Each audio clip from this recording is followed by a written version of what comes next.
अब इस फाइल को चाहें तो आप पूरा ऐसा कॉपी कर सकते हैं या फिर आप सिर्फ इस PHP टैग से स्टार्ट कर सकते हैं। सबसे पहले हम एरे की इंडेक्स वैल्यू और लेंथ के बारे में समझते हैं कंसेप्ट। वो हम बिल्कुल सिंपल कंसेप्ट से समझते हैं, बिल्डिंग के कंसेप्ट से। तो यहाँ पे मैं कमेंट करता हूँ। सबसे पहले मैं यहाँ पे लिखूँगा फ्लोर नंबर। हम एक एरे बना रहे हैं बिल्डिंग का एक तरीके से, उसमें हम लिखते हैं वैल्यू। एक्चुअली वैल्यू का मतलब हुआ कि हम उसे क्या कहने वाले हैं, इंडेक्स वैल्यू। और हमारे पास एक्चुअली मेरे हिसाब से कोई शब्द नहीं होने चाहिए, लेकिन चलिए हम देखते हैं, आगे आगे बढ़ते हैं। अब हम यहाँ पे डबल लाइन कमेंट कर देते हैं और हम यहाँ पे लिखते हैं सबसे पहली बात, सॉरी फॉर दैट, सबसे पहले हम लिखते हैं यहाँ पे ग्राउंड फ्लोर हमारा बिल्डिंग का आता है। ग्राउंड फ्लोर उसको हम कहते हैं, एक्चुअली अगर हम एरे के कंसेप्ट जाएं तो हम इसे 1 वैल्यू बोलेंगे कि हमारा ये एरे की साइज़ जो है एक तरीके से 1 है। हाँ, हम इसे साइज़ बोल सकते हैं। साइज़ हुई हमारी 1, इंडेक्स वैल्यू हमारी हुई 0। फिर हमने यहाँ पे लिया फर्स्ट फ्लोर, साइज़ हमारी बिल्डिंग की हो गई 2 या फिर एरे की साइज़ हो गई 2, हमारी इंडेक्स वैल्यू इस फ्लोर की हो गई 1। फिर हमने यहाँ पे लिया सेकंड फ्लोर, साइज़ हमारी हो गई 3, इंडेक्स वैल्यू हमारी हो गई 2। फिर हमने लिया यहाँ पे थर्ड फ्लोर, मेरे हिसाब से हमारी साइज़ हो गई 4, लेकिन हमारी इंडेक्स वैल्यू हुई 3। तो हम एरे का कंसेप्ट मैंने आपको थोड़ा बहुत बिल्डिंग के कंसेप्ट से समझाने की कोशिश करी है। यहाँ पे एग्जैक्टली हो क्या रहा है,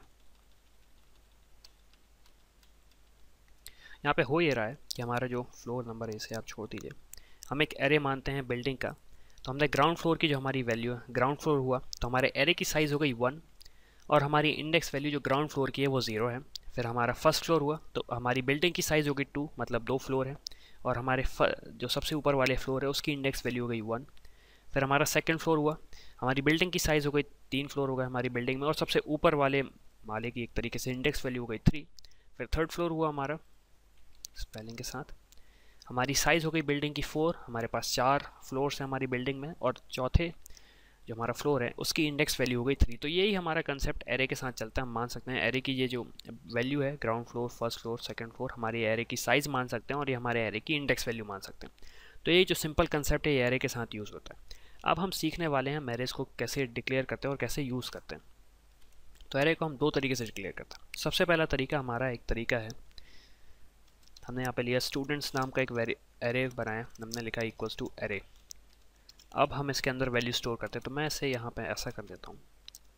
अब मैं यहाँ पे वैल्यू स्टोर कर रहा हूँ 10, 50 कर देते हैं, 25, और ये हमने एक एरे बनाया। अब मैं इसे एक लाइन में कर सकता था, लेकिन मैं आपको ईजिली समझाने के लिए यहाँ पे कर रहा हूँ। हमारे पहले इंडेक्स वैल्यू हुई index value equals to 0, size equals to 1। फिर हमारा दूसरा है index value equals to 1, size equals to 2। फिर हमारा equals to 2, size equals to 3। फिर equals to 3, size equals to 4।